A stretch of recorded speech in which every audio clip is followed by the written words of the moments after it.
Hey everybody, making a video today. This is my 2019 Beta RS 500 4T. I had a bad spill. I'm getting a little too old for that, but I don't know, man. You know how it is. Anyway, I snapped my subframe, and I'd like to show you that. We're going to replace the subframe today. Right here. This composite subframe did not last. That's not the only thing I broke. I broke 7 ribs, collapsed lung, lacerated my lung, and was put in intensive care. Not before I had to ride out of the woods, but anyway, all that's healing up well, and now I'm just addressing this so I can get back out there, because I'm a psycho just like you.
This has the IMS desert tank where you had to route this over the top.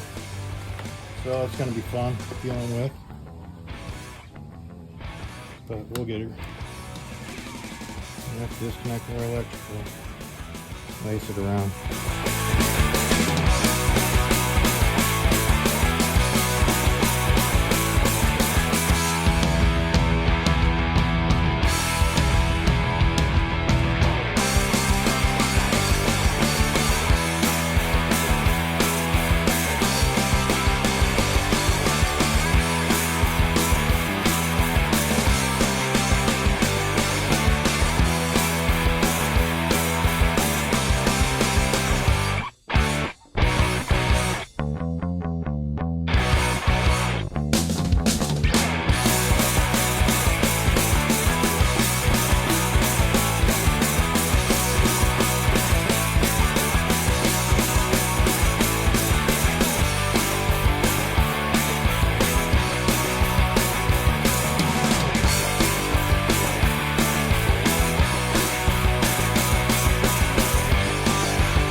Okay, so if you have an IMS tank, you route over the top. The interesting thing here is our positive cable, our negative cable, and our taillight wiring goes in this little groove underneath the subframe. It's kind of odd because you'd think it maybe could get chafed and wear those raw. That is the route it goes. Factory. This particular wire loom kind of splits up. So these go to the battery cabinet. This also comes back around, but they go under here, down in the air box, and then come around underneath. This guy goes back up inside, and these get placed in here like so.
Hey guys, do me a favor and like and subscribe if you want to honor the dirt bike gods and keep it on two wheels. Thanks so much.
notice on the broken subframe, on the rear portion, we have this triangle.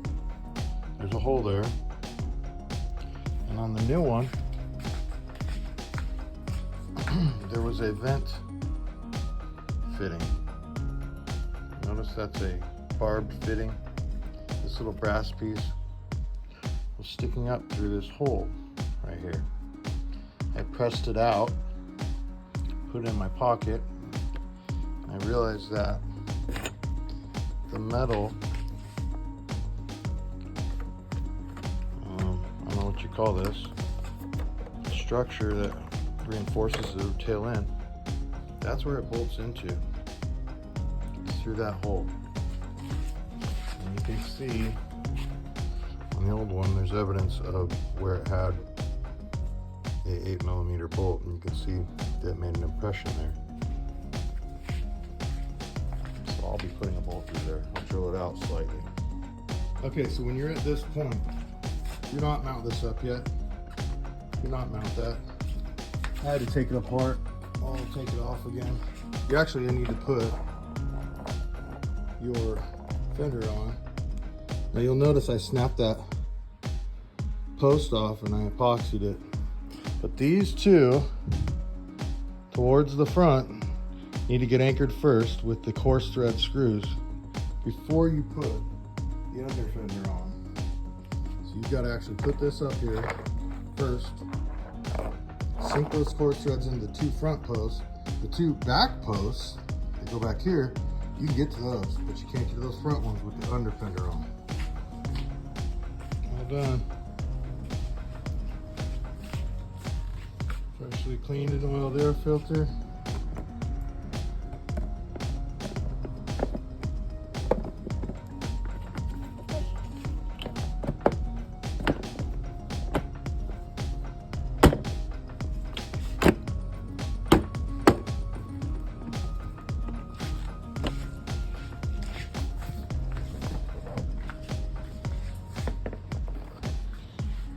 Ready for a pressure washing. When you put this thing on here, guys, make sure that you're getting under the C-tabs down under here. Or you will snap them. I did it.